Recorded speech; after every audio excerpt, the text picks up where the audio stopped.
Hello ফিজিসিস্টস। শুরুতেই এত energy, দারুণ। হ্যাঁ, এনার্জি তো রাখতেই হবে, কারণ আজকে আমরা এমন একটা বিষয় নিয়ে কথা বলবো যেটা শুনলে মাথা একেবারে ঘুরে যায়। মানে কি হবে যদি বলা হয় একটি বিড়াল একই সাথে জীবিত এবং মৃত হতে পারে? হ্যাঁ, এটা শুনলে যে কারো মনে হবে এটা আবার কেমন কথা। ঠিক, বাস্তবতার কি সত্যি কোনো অস্তিত্ব আছে, নাকি সবকিছুই কেবল সম্ভাবনার খেলা? একটু গভীরভাবে ভাবলে কিন্তু পুরো দৃষ্টিভঙ্গি বদলে যায়। একদম তাই। প্রতিদিন আমরা যে বাস্তবতাকে এত নিখুঁত আর সুনির্দিষ্ট বলে ধরে নিই, তার গভীরে গেলে দেখা যায় অন্য এক জগৎ, যেখানে কোনো কিছুই নির্দিষ্ট নয়। আর এই অনিশ্চয়তার জগৎটাই আধুনিক বিজ্ঞানের সবচেয়ে বড় রহস্য। হ্যাঁ, যখন আমরা পরমাণুর ভেতরে উঁকি দিই, তখন ক্লাসিক্যাল ফিজিক্স মানে আমাদের পরিচিত পদার্থবিজ্ঞানের নিয়মগুলো পুরোপুরি ভেঙে পড়ে। সেখানে সাধারণ যুক্তি কাজ করে না, কাজ করে অদ্ভুত সব সমীকরণ। যাই হোক, doctor physicist greatest of all time সিরিজের আজকের এই আয়োজনে সবাইকে স্বাগত। আজ আমরা এমন একজনকে নিয়ে কথা বলবো যাকে সর্বকালের অন্যতম সেরা বা গোট বলা হয়, এরউইন শ্রোডিঙ্গার। অনেকেই হয়তো শুধু তার ওই বিখ্যাত বিড়ালের গল্পটার সাথেই পরিচিত।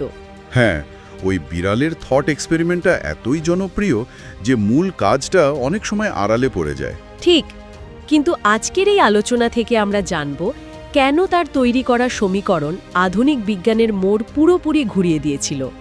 আসলে শ্রোডিঙ্গার কেবল একজন পদার্থবিদ ছিলেন না, মানে তার চিন্তাভাবনার জগৎ এতই বিস্তৃত ছিল যে তিনি একাধারে একজন দার্শনিক এবং আধুনিক জীববিজ্ঞানেরও অন্যতম পথপ্রদর্শক।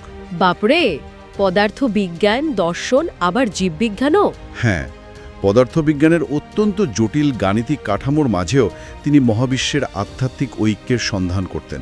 এই অসাধারণ প্রতিভার পেছনের গল্পটা কিন্তু বেশ মজার। শুরু হয়েছিল 1887 সালের ভিয়েনাতে। ভিয়েনা তখন শিল্প, সাহিত্য আর বিজ্ঞানের এক অভূতপূর্ব মিলন মেলা। তার পারিবারিক প্রেক্ষাপটটাও খুব ইন্টারেস্টিং। বাবা রুডলফ ছিলেন একজন বোটানিস্ট এবং লিনোলিয়াম ব্যবসায়ী, আর মা ছিলেন অর্ধেক ইংরেজ, যার ফলে বাড়িতে জার্মান ও ইংরেজি দুটো ভাষাই সমান তালে চলত। শুধু ভাষাই নয়, শৈশবের বুদ্ধিবৃত্তিক পরিবেশটিও ছিল অত্যন্ত সমৃদ্ধ। তার বাবা লিনোলিয়াম ব্যবসার পাশাপাশি ইতালীয় চিত্রকর্ম নিয়ে খুব উৎসাহী ছিলেন। উদ্ভিদবিদ্য নিয়েও তো তার গভীর পড়াশোনা ছিল, তাই না? হ্যাঁ, ঠিক। এই বহুমুখী পরিবেশের কারণেই শ্রোডিঙ্গার ছোটবেলা থেকেই শিল্প এবং বিজ্ঞান দুটোর প্রতি প্রবল আকর্ষণ অনুভব করতেন। সোর্সগুলো ঘেঁটে আমার কাছে তাকে অনেকটা স্পঞ্জের মতো মনে হয়েছে। ছোটবেলা থেকে শিল্পের সৌন্দর্য আর গণিতের যুক্তি দুটোই সমানভাবে শুষে নিচ্ছিলেন তিনি। দারুণ একটা উপমা। তিনি কিন্তু মুখস্থবিদ্যা একেবারে অপছন্দ করতেন। হ্যাঁ, এটা পড়ে আমার খুব মজা লেগেছে। মুখস্থ করতে ভালো লাগতো না, কিন্তু প্রাচীন ব্যাকরণের যুক্তি আর জার্মান কবিতার ছন্দ তাকে খুব টানত। এই যে শিল্প আর বিজ্ঞানের একটা অদ্ভুত মেলবন্ধন, এটাই তার জিনিয়াস হয়ে ওঠার পথে বড় একটা ভূমিকা রেখেছিল। 1906 সালে যখন তিনি ভিয়েনা বিশ্ববিদ্যালয়ে প্রবেশ করেন, তখন তো এই ভিত্তিটা আরও মজবুত হয়। একদম। সেখানে তিনি ফ্রেডরিক হাসেনওয়েলের দ্বারা গভীরভাবে প্রভাবিত হন। হাসেনওয়েল আবার ছিলেন বিখ্যাত পদার্থবিদ লুডভিগ বোলসম্যানের উত্তরসূরি। বোলসম্যানের নাম শুনলেই তো স্ট্যাটিস্টিক্যাল মেকানিক্সের কথা মাথায় আসে। এই বিষয়টা আসলে কি, তা যদি একটু সহজ করে বলা যায়? খুব সহজ করে বললে এটি হলো বিশাল সংখ্যক কণার আচরণ একসাথে বোঝার একটা গাণিতিক উপায়। ধরা যাক একটা স্টেডিয়ামে হাজার হাজার দর্শক বসে আছে। আচ্ছা। এখন আলাদাভাবে একজন মানুষ ঠিক কি করবে বা কোথায় যাবে তা বলা তো কঠিন, তাই না? হ্যাঁ, সেটা তো প্রায় অসম্ভব। কিন্তু সামগ্রিকভাবে পুরো গ্যালারির আচরণ কেমন হবে, স্ট্যাটিস্টিক্যাল মেকানিক্স ঠিক এভাবেই পরমাণুর ভেতরের অসংখ্য কণার আচরণ সম্ভাবনার মাধ্যমে ব্যাখ্যা করে। চমৎকার একটা উদাহরণ। কিন্তু শ্রোডিঙ্গার তো শুধু সম্ভাবনার মধ্যে আটকে থাকেননি। সোর্সে উল্লেখ আছে তিনি কন্টিনিউয়াস মিডিয়া এবং আইগেন ভ্যালু সমস্যার সমাধানে খুব পারদর্শী হয়ে উঠেছিলেন। হ্যাঁ, আইগেন ভ্যালু শব্দটা শুনতে একটু খটমটে। ঠিক, একটু গাণিতিক খটকা লাগে। এর পেছনের বিষয়টা আসলে কি? ধরা যাক একটি ঝুলন্ত সেতুর কথা। বাতাসের কারণে সেতুটি তো এলোমেলোভাবে কাঁপতে পারে।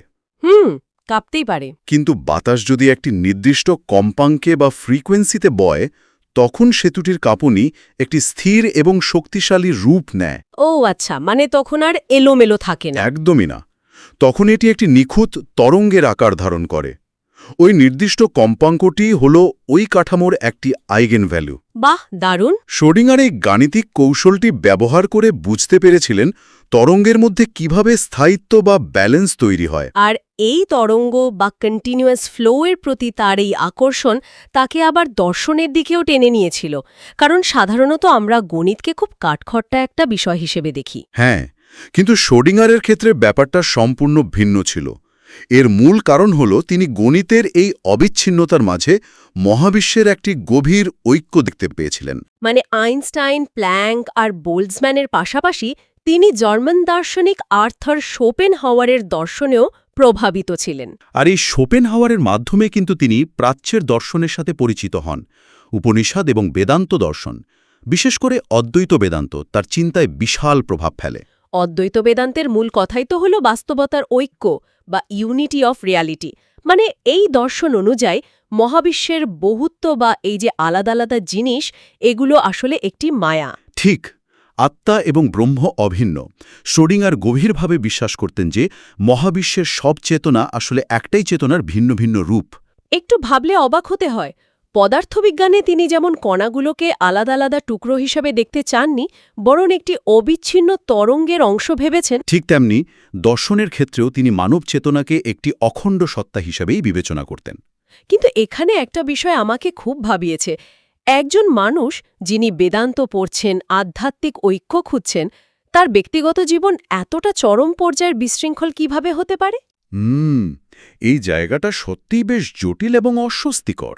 হ্যাঁ, ১৯২০ সালে তিনি অ্যানি বার্টলকে বিয়ে করেন ঠিকই, কিন্তু তাদের দাম্পত্য জীবন প্রচলিত কোনো নিয়মের মধ্যেই পড়ত না। ঐতিহাসিক নথিপত্রে তার জীবনের এই দিকটি বেশ স্পষ্টভাবে উঠে এসেছে। আমরা তো এখানে কোনো বিচার করছি না, সোর্সে যা আছে বস্তুনিষ্ঠভাবেই দেখছি। তার জীবনযাপন ছিল মূলত পলিয়ামোরাস বা বহুগামী। ডাবলিনে তিনি তার স্ত্রী অ্যানি এবং তার এক সহকর্মী আর্থার মার্চের স্ত্রী হিল্ডের সাথে একই ছাদের নিচে থাকতেন। শুধু তাই নয়, হিল্ডের গর্ভে শ্রোডিঙ্গারের একটি কন্যা সন্তানও ছিল। কিন্তু বিষয়টা তো শুধু বহুগামিতার মধ্যেই সীমাবদ্ধ ছিল না। সোর্সে তার ললিতা কমপ্লেক্সের কথা খুব স্পষ্টভাবে উল্লেখ করা আছে। হ্যাঁ, এটা তার জীবনের সবচেয়ে অন্ধকার দিক। জুরিকে অবস্থানকালে ১৪ বছরের যমজ কিশোরীদের পড়ানোর সময় একজনকে প্রলুব্ধ করা এবং ডাবলিনে এক ১২ বছরের কিশোরীর প্রতি তার আসক্তির যে বিবরণ পাওয়া যায়, তা গভীরভাবে অস্বস্তিকর। চরম অস্বস্তিকর। তৎকালীন সমাজে এবং তার সহকর্মীদের মাঝেও এগুলো নিয়ে তীব্র সমালোচনা ছিল। ডাবলিনে তাকে রীতিমতো সতর্ক করা হয়েছিল। প্রশ্ন জাগে, এত বড় একজন জিনিয়াসের বৈজ্ঞানিক অবদান আর তার এই নৈতিক স্খলনকে কি আলাদা করে দেখা সম্ভব? ইতিহাসবিদরা যখন তার জীবন বিশ্লেষণ করেন, তখন তারা একটি অদ্ভুত মনস্তাত্ত্বিক প্যাটার্ন দেখতে পান। শ্রোডিঙ্গার ছিলেন এমন একজন মানুষ যিনি প্রচলিত কোনো নিয়ম বিনা প্রশ্নে মেনে নিতে পারতেন না। তার সামাজিক হোক বা বৈজ্ঞানিক, তাই তো? একদম। সমাজ তাকে যে শৃঙ্খলে বাঁধতে চেয়েছিল, তিনি তা ভেঙেছিলেন তার বিতর্কিত আচরণের মাধ্যমে। আর পদার্থবিদ্যা তাকে যে শৃঙ্খলে বাঁধতে চেয়েছিল, তিনি তা ভেঙেছিলেন তার যুগান্তকারী সমীকরণের মাধ্যমে। তার মানে তার ব্যক্তিগত জীবনের এই নিয়ম ভাঙার স্পৃহা এবং বৈজ্ঞানিক জগতের নিয়ম ভাঙার সাহস, দুটোই হয়তো একই মানসিকতার দুই ভিন্ন প্রকাশ। সেটাই মনে হয়। আর পদার্থবিজ্ঞানের জগতেও তখন এক বিশাল ঝড় উঠছিল। প্রথম বিশ্বযুদ্ধের পর ক্লাসিক্যাল পদার্থবিজ্ঞানের ভিত্তি নড়ে যেতে শুরু করে। ওই সময়টা ছিল বিজ্ঞানীদের জন্য এক গভীর সংকটের সময়। নিলস বোর এবং সামারফিল্ডের মডেলে বলা হচ্ছিল, ইলেকট্রন এক কক্ষপথ থেকে আরেক কক্ষপথে কোনো মধ্যবর্তী পথ পার না হয়েই হঠাৎ লাফ দেয়, যেটাকে বলা হতো কোয়ান্টাম জাম্প। হ্যাঁ, আর এই ধারণাটা বিজ্ঞানীদের মধ্যে প্রচণ্ড অস্বস্তি তৈরি করেছিল। এটা বোঝানোর জন্য একটা দৈনন্দিন উপমা দেওয়া যেতে পারে। ধরা যাক, একটা গাড়ি হঠাৎ রাস্তা থেকে গায়েব হয়ে অন্য রাস্তায় কোনো কারণ ছাড়াই উদয় হলো। মাঝখানের রাস্তাটা সে পারই হলো না। ঠিক যেমন সাইফাই মুভির টেলিপোর্টার। এখন শ্রোডিঙ্গারের মতো একজন মানুষ, যিনি প্রকৃতিকে একটি অবিচ্ছিন্ন তরঙ্গ হিসাবে দেখতে অভ্যস্ত, তার কাছে তো এই হঠাৎ লাফ দেওয়ার ব্যাপারটা নিশ্চয়ভাবেই অযৌক্তিক মনে হবে। শুধু অযৌক্তিক নয়, তার কাছে এটি পদার্থবিজ্ঞানের সৌন্দর্যের পরিপন্থী মনে হয়েছিল। আর এই অস্বস্তি থেকেই জন্ম নেয় তার সবচেয়ে বড় আবিষ্কার। সময়টা ছিল ১৯২৫-২৬ সালের দিকে, তাই না? হ্যাঁ, ফরাসি পদার্থবিদ লুই ডি ব্রগলির ম্যাটার ওয়েভ বা বস্তু তরঙ্গ ধারণা থেকে অনুপ্রাণিত হয়ে সুইস আল্পসে একটি ছুটির সময় তিনি যুগান্তকারী এক সমীকরণ তৈরি করেন। আর এটাই সেই বিখ্যাত শ্রোডিঙ্গার ইকুয়েশন। ঠিক। এটাকে সহজভাবে বোঝার জন্য সেই বেহালার তারের উদাহরণটি টানা যায়।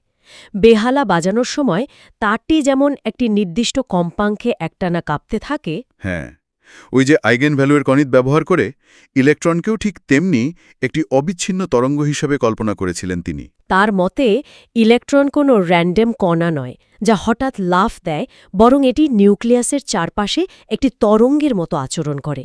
এই ওয়েভ মেকানিক্স বা তরঙ্গ বলবিদ্যা ছিল এক অবিশ্বাস্য সফলতা।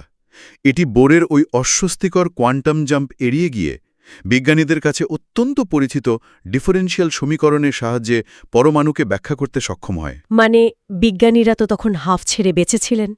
তারা ভেবেছিলেন পদার্থবিজ্ঞান আবার তার পুরনো সুনির্দিষ্ট এবং কন্টিনিউয়াস জগতে ফিরে এসেছে। ঠিক তাই ভেবেছিলেন, কিন্তু এখানেই গল্পের সবচেয়ে বড় মোড়টি ঘুরে যায়। শ্রডিঞ্জার ভেবেছিলেন তিনি একটি বাস্তব তরঙ্গের সমীকরণ দিয়েছেন, ঠিক যেমন পুকুরে ঢিল ছুড়লে ঢেউ তৈরি হয়। কিন্তু পদার্থবিদ ম্যাক্স বর্ন এসে পুরো ধারণাটাই উল্টে দিলেন। বাপরে, কি বলেছিলেন তিনি? ম্যাক্স বর্ন প্রমাণ করলেন যে শ্রডিঙ্গারের এই ওয়েভ ফাংশন আসলে কোনো বাস্তব পদার্থের তরঙ্গ নয়, এটি হল লটারির টিকিটের মতো একটি সম্ভাবনার তরঙ্গ বা প্রবাবিলিটি ওয়েভ। ও আচ্ছা, মানে একটি ইলেকট্রন কোথায় থাকতে পারে, শ্রোডিঙ্গারের সমীকরণটি কেবল তার গাণিতিক সম্ভাবনা প্রকাশ করে। একদম। এই বিষয়টা একটু গভীরভাবে ভাবলে যে কারো মাথা খারাপ হয়ে যাওয়ার কথা। একটা সমীকরণ যা কিনা প্রকৃতির সবচেয়ে মৌলিক কণার আচরণ ব্যাখ্যা করছে, তার নির্দিষ্ট করে কিছুই বলতে পারছে না। হ্যাঁ, কেবল বলছে এখানে থাকার সম্ভাবনা 20% আর ওখানে থাকার সম্ভাবনা 80%। যে মানুষটি অদ্বৈত বেদান্তের মতো সুনির্দিষ্ট এবং ঐক্যের দর্শনে বিশ্বাসী, তার কাছে এই সম্ভাবনার তত্ত্ব কতটা হতাশাজনক হতে পারে ভাবা যায়। আর এই হতাশাটাই রূপ নিয়েছিল তীব্র তর্কে। বোর, হাইজেনবার্গ এবং বর্ন মিলে যে কোপেনহেগেন ব্যাখ্যা দাঁড় করালেন, সেখানে বলা হলো পর্যবেক্ষণ করার আগ পর্যন্ত একটি কণা কোথায় আছে তা নির্দিষ্ট করে বলা সম্ভব নয়। সেটি সম্ভাবনার মেঘ বা সুপারপোজিশনে থাকে। 1926 সালে কোপেনহেগেনে বোরের সাথে তার তর্কের ঘটনাটি তো রীতিমতো ঐতিহাসিক। শ্রোডিঙ্গার অসুস্থ হয়ে বিছানায় জ্বরে পড়ে আছেন, আর বোর তার পাশে দাঁড়িয়ে এই কোয়ান্টাম জাম্প আর সম্ভাবনার পক্ষে তর্ক চালিয়ে যাচ্ছেন। শ্রোডিঙ্গার তখন বিরক্ত হয়ে বলেছিলেন, যদি এই জঘন্য কোয়ান্টাম জাম্পের ধারণাই টিকে থাকে, তবে আমি এই পদার্থবিজ্ঞান নিয়ে কাজ করায় অনুতপ্ত। এই প্রচণ্ড ক্ষোভ এবং দ্বন্দ্ব থেকেই জন্ম নেয় বিজ্ঞানের ইতিহাসের সবচেয়ে বিখ্যাত থট এক্সপেরিমেন্ট, শ্রোডিঙ্গারের বিড়াল। 1935 সালে তিনি আইনস্টাইনকে লেখা এক চিঠিতে এই উদাহরণটি প্রথম নিয়ে আসেন। হ্যাঁ, এই এক্সপেরিমেন্টটি বুঝতে হলে কোপেনহেগেন ব্যাখ্যার ওই সুপারপোজিশনের ধারণাটি মাথায় রাখতে হবে। তাহলে কল্পনা করা যাক, একটি সম্পূর্ণ বন্ধ স্টিলের বাক্স। আচ্ছা। ভেতরে একটি জীবন্ত বিড়াল। বিড়ালের সাথে আছে একটি তেজস্ক্রিয় পদার্থ, একটি গাইগার কাউন্টার এবং একটি বিষাক্ত হাইড্রোসায়ানিক অ্যাসিডের বোতল। সাংঘাতিক সেটআপ। হ্যাঁ, এখন তেজস্ক্রিয় পদার্থটি 1 ঘন্টার মধ্যে ক্ষয় হওয়ার সম্ভাবনা ঠিক 50%। যদি ক্ষয় হয়, গাইগার কাউন্টার তা ধরবে, একটি হাতুড়ি পড়বে, বোতলটি ভাঙবে এবং বিড়ালটি মারা যাবে। আর যদি ক্ষয় না হয়, বিড়ালটি বেঁচে থাকবে। ঠিক। এখন কোপেনহেগেন ব্যাখ্যা অনুযায়ী যতক্ষণ না কেউ বাক্সটি খুলে দেখছে, ততক্ষণ ভেতরের ওই তেজস্ক্রিয় পদার্থটি ক্ষয় হওয়া এবং না হওয়ার একটি মিশ্র অবস্থায় বা সুপারপোজিশনে থাকে। তার মানে দাঁড়াচ্ছে বাক্স খোলার আগ পর্যন্ত বিড়ালটি একই সাথে জীবিত এবং মৃত। কল্পনা করা যাক, কেউ যদি বাক্সটি খোলে, তবে তার কি দেখার কথা? সে তো মৃত অথবা জীবিত যে কোনো একটা অবস্থা দেখবে। এখানেই শ্রোডিঙ্গার তার মোক্ষম চালটি চেলেছিলেন। অনেকেই ভুল করে ভাবেন যে শ্রোডিঙ্গার এই উদাহরণটি দিয়ে কোয়ান্টাম ফিজিক্সের গুণগান গাইতে চেয়েছিলেন। কিন্তু বাস্তবে তিনি এটি দিয়ে প্রমাণ করতে চেয়েছিলেন যে কোপেনহেগেন ব্যাখ্যাটা কতটা অযৌক্তিক বা অ্যাবসার্ড। তিনি বিজ্ঞানীদের বোঝাতে চেয়েছিলেন যে একটি বিড়াল তো আর একই সাথে জীবিত ও মৃত হতে পারে না। মানে মাইক্রোস্কোপিক লেভেলের এই সম্ভাবনার অস্পষ্টতা যদি বড় জগতের বাস্তবতায় আনা হয়, তবে তা কতটা হাস্যকর রূপ নিতে পারে সেটাই ছিল তার যুক্তি। একদম ঠিক। তিনি কোয়ান্টাম মেকানিক্সের অসম্পূর্ণতা চোখে আঙুল দিয়ে দেখিয়ে দিতে চেয়েছিলেন। যাই হোক, তার এই ওয়েভ মেকানিক্সের সমীকরণটি এতটাই নিখুঁত ছিল যে এর জন্য ১৯৩৩ সালে তিনি পল ডিরাকের সাথে যৌথভাবে পদার্থবিজ্ঞানে নোবেল পুরস্কার লাভ করেন। বিশাল এক স্বীকৃতি। কিন্তু এই আন্তর্জাতিক স্বীকৃতির সময়টাতেই বিশ্বজুড়ে এক অন্ধকার নেমে আসছিল। ১৯৩৩ সালে হিটলার জার্মানির ক্ষমতায় আসে। শ্রোডিঙ্গার নিজে তো ইহুদি ছিলেন না। না, তিনি ইহুদি ছিলেন না, কিন্তু নাৎসিদের ইহুদি বিদ্বেষ এবং অ্যালবার্ট আইনস্টাইনের মতো তার সহকর্মীদের বিশ্ববিদ্যালয় থেকে তাড়িয়ে দেওয়ার প্রতিবাদে তিনি বার্লিন বিশ্ববিদ্যালয় ত্যাগ করেন। এরপর তিনি অক্সফোর্ডে যান, সেখান থেকে আবার অস্ট্রিয়ার গ্রাচ বিশ্ববিদ্যালয়ে ফেরেন। কিন্তু অস্ট্রিয়াতেও তো তিনি নিরাপদ থাকতে পারেননি। হ্যাঁ, ১৯৩৮ সালে জার্মানি যখন অস্ট্রিয়া দখল করে নেয়, ইতিহাসে যাকে আনশলুস বলা হয়, তখন তিনি চরম বিপদে পড়েন। বাঁচার তাগিদে এবং নাৎসিদের চাপে পড়ে তিনি সে সময় একটি চিঠি লিখতে বাধ্য হন। সোর্স অনুযায়ী সেখানে তিনি পূর্বের বিরোধিতার জন্য অনুশোচনা প্রকাশ করেন এবং নাৎসিদের প্রতি আনুগত্য দেখান। এটি তার জীবনের আরেকটি বিতর্কিত অধ্যায়। তবে পরবর্তীতে আইনস্টাইনকে লেখা এক চিঠিতে তিনি এর জন্য গভীর অনুতাপ প্রকাশ করেছিলেন। তিনি লিখেছিলেন, আমি স্বাধীন থাকতে চেয়েছিলাম, কিন্তু চরম দ্বিচারিতা ছাড়া তা সম্ভব ছিল না। শেষ পর্যন্ত তাকে অস্ট্রিয়া থেকে পালাতে হয়। পালিয়ে তিনি বেশ কিছু জায়গা ঘুরে শেষমেশ ডাবলিনে পৌঁছান। আইরিশ প্রধানমন্ত্রী ডি ভ্যালেরা তাকে সেখানে নতুন প্রতিষ্ঠিত ইনস্টিটিউট ফর অ্যাডভান্সড স্টাডিজে আমন্ত্রণ জানান। আর এখানেও শুরু হয় তার বৈজ্ঞানিক জীবনের সম্পূর্ণ নতুন এক অধ্যায়। কিন্তু আমার মাথায় একটা প্রশ্ন ঘুরছে, একজন কোয়ান্টাম পদার্থবিদ হঠাৎ করে জীববিজ্ঞানে নাক গলাতে গেলেন কেন? এটা সত্যিই দারুণ একটা কৌতূহলের বিষয়। এর পেছনের কারণটা কিন্তু তার সেই পুরনো দর্শনের সাথেই যুক্ত। ওই যে ঐক্যের খোঁজ। ঠিক, তিনি সবকিছুর মূলে একটি ঐক্য খুঁজতেন। তিনি বিশ্বাস করতেন পদার্থবিজ্ঞানের নিয়ম দিয়েই জীবনের রহস্য উদ্ঘাটন করা সম্ভব। আর সেই ভাবনা থেকে ১৯৪৪ সালে ডাবলিনে বসে তিনি একটি যুগান্তকারী বই লেখেন, হোয়াট ইজ লাইফ। সেই সময়ে জেনেটিক ইনফরমেশন বা বংশগতির তথ্য কিভাবে সংরক্ষিত হয় তা বিজ্ঞানীদের কাছে এক বিশাল রহস্য ছিল। শ্রোডিঙ্গার প্রস্তাব করলেন যে জিনের ভেতরে এই তথ্যগুলো একটি অ্যাপেরিয়ডিক ক্রিস্টাল বা পর্যায়বৃত্ত নয় এমন স্ফটিকের মধ্যে কোড হিসেবে সাজানো থাকে। এই অ্যাপিরিয়ডিক ক্রিস্টালে ধারণাটা চমৎকার।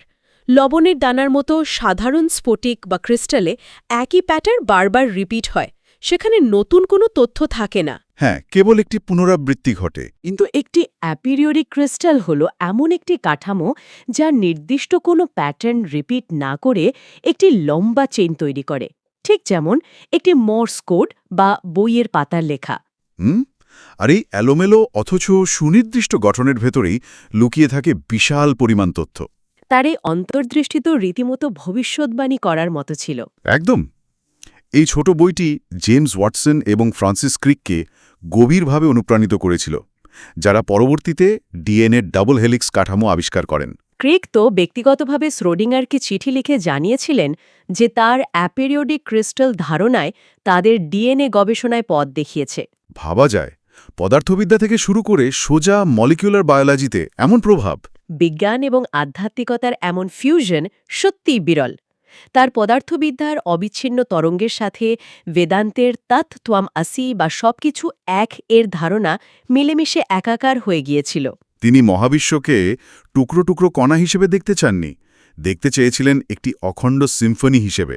কিন্তু এই অখণ্ডতার খোঁজ করতে গিয়েই তিনি তার জীবনের শেষ দিনগুলোতে মূল স্রোতের বিজ্ঞান থেকে ধীরে ধীরে বিচ্ছিন্ন হয়ে পড়েন, তাই না? হ্যাঁ, কোয়ান্টাম মেকানিক্স যখন প্রবাবিলিটি বা সম্ভাবনার দিকে হুহু করে এগিয়ে যাচ্ছিল, তিনি তখন গ্র্যাভিটি এবং ইলেকট্রোম্যাগনেটিজমকে মেলাতে ইউনিফাইড ফিল্ড থিওরির পেছনে হন্য হয়ে ছুটছিলেন। আইনস্টাইনও তো ঠিক একই কাজ করছিলেন। হ্যাঁ, তারা দুজনেই চাইছিলেন কোয়ান্টামের এই পাগলাটে জগৎটাকে একটা সুশৃঙ্খল গাণিতিক নিয়মের আওতায় আনতে। কিন্তু এখানেই তাদের বন্ধুত্বের মর্মান্তিক অবসান ঘটে।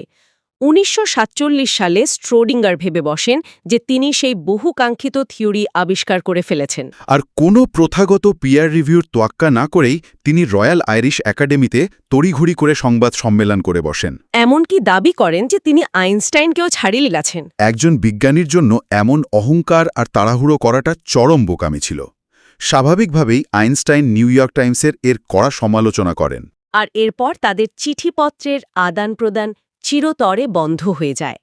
একজন জিনিয়াসের জীবনের শেষ দিককার এই একাকিত্ব আর মূল স্রোত থেকে ছিটকে পড়াটা ভীষণ আক্ষেপের মনে হয়। আক্ষেপের হলেও তার এই একাকিত্ব বা তার জীবনের ব্যক্তিগত ভুলগুলো কিন্তু তার কিংবদন্তির প্রভাবকে এতটুকু ম্লান করতে পারেনি। একদমই না। আজ যখন আমরা আধুনিক পদার্থবিজ্ঞানের দিকে তাকাই, কোয়ান্টাম কম্পিউটিং, লেজার প্রযুক্তি, সেমিকন্ডাক্টর বা মলিকুলার বায়োলজির কথা বলি, সবকিছুর মূলে রয়েছে শ্রোডিঙ্গারের সমীকরণের অবিসংবাদিত রাজত্ব। তিনি এমন একজন মানুষ ছিলেন যিনি বিজ্ঞান, দর্শন এবং শিল্পের সীমানা মুছে দিয়েছিলেন।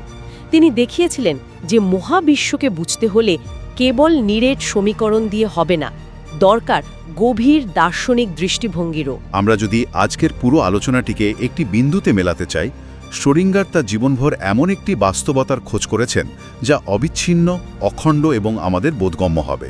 কিন্তু কোয়ান্টাম মেকানিক্স আমাদের এমন এক জগতে দাঁড় করিয়েছে যা আমাদের পরিচিত যুক্তির সম্পূর্ণ বাইরে। এটি আমাদের অত্যন্ত গভীর কিছু রিফ্লেক্টিভ প্রশ্ন করতে বাধ্য করে। একটু ভেবে দেখা যাক, আমরা কি সত্যি বাস্তবতাকে বুঝতে পেরেছি, নাকি আমরা কেবল এর বর্ণনা দিচ্ছি? আমাদের গাণিতিক মডেলগুলো কি সত্যি প্রকৃতির আসল চেহারা, নাকি আমাদের নিজেদেরই মনে তৈরি করা কোনো মায়া? এই প্রশ্নগুলোই হয়তো শ্রোডিঙ্গারের আসল উত্তরাধিকার। তিনি আমাদের শিখিয়েছেন যে বিজ্ঞানের কাজ শুধু নিখুঁত উত্তর দেওয়া নয়, বরং এমন কিছু প্রশ্ন করা যা আমাদের চিন্তার সীমানাকে চিরকালের জন্য বদলে দেয়। হয়তো শ্রোডিঙ্গার আমাদের উত্তর দিতে চাননি, বরং প্রশ্ন দিয়ে যেতে চেয়েছিলেন।